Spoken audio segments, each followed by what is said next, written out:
companies can supply components worth $1 or $1,000, of course, depending on the complexity, whether it's a sub-assembly or whether it's just a small washer, all the way up to a sub-assembly of a gearbox or whatever. But if you actually put it into context there, what you've said, if it's 1%, and it's $500 per component, and I'm making 100 assemblies a day, then that's $500 per day. That's 1%.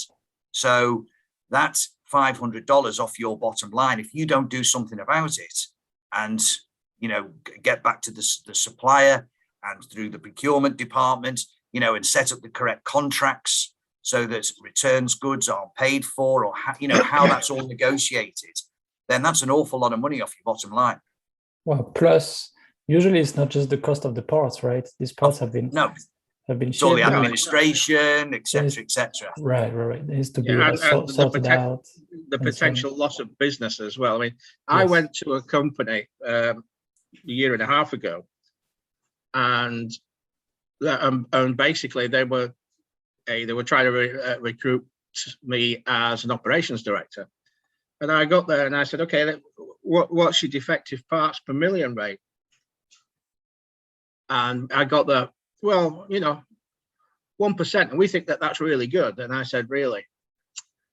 And I just did a quick calculation in my head, and I said, 1% of what I think you're making, looking at your production lines, I think you're actually wasting probably about £500,000 a year. What? Impossible. I said, well, here's the math.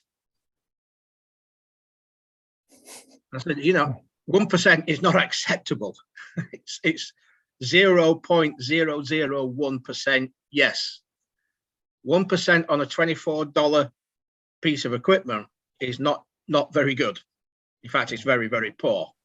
Right. So both of you touched on an important point here. Yeah, the cost of quality. So usually when customers say, hey, you need to improve quality, here's how it impacts us, then the typical approach, and I've seen that a lot in China, but not just in China, of the, let's say, not very, very sophisticated manufacturing supplier, is to say, well, if you want better quality, I need to put more inspection in.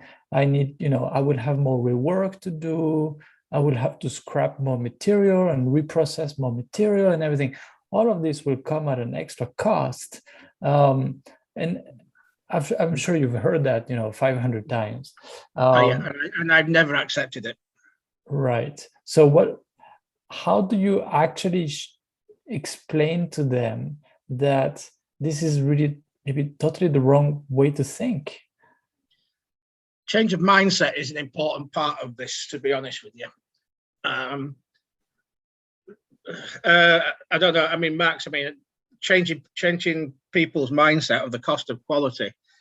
I assume it to this, that the total cost of quality is based on the fact that poor quality always results in bankruptcy. Well, I suppose ultimately, yes, it can do. Yeah, that's right. Yeah. That's the truth. Obviously, obviously it depends on what the business is and what they're manufacturing. But Clive's 100% correct there. We all work in different manufacturing, and we've all got an extensive background in different companies. I've worked in the automotive, the aero industry, where quality failures can result in loss of life. So there is that extreme, if you like. Going the other side and not sort of going into the depths of that. I think, as you've said there about mindset change, of course, it's not easy, and I wouldn't suggest that it is easy to make people think differently. But I think that if you, as the likes of the consultants that we are and that we work with, to be able to actually start to gather some information and start to put some costings against it, And I think as something that you've touched on there, Renault, when I spoke about, one part being potentially worth $500, just as an example, but the cost and the impact to the disruption, the business, et cetera, can be a lot more. So if we start to dig into that, because let's just suggest that, I'll just give an example, a gearbox for a car. So a gearbox for a car, if that defect isn't recognized when it comes into the stores and it's actually built into the finished product, then the cost is then not the cost of the component that we bought. The cost is then an assembled vehicle that would need to be stripped down and components changed on it, et cetera. So the cost then is, well, absolutely. That's a very good point, that, Clive. I've worked in the automotive industry for various companies, Mercedes, BMW, Jaguar, etc.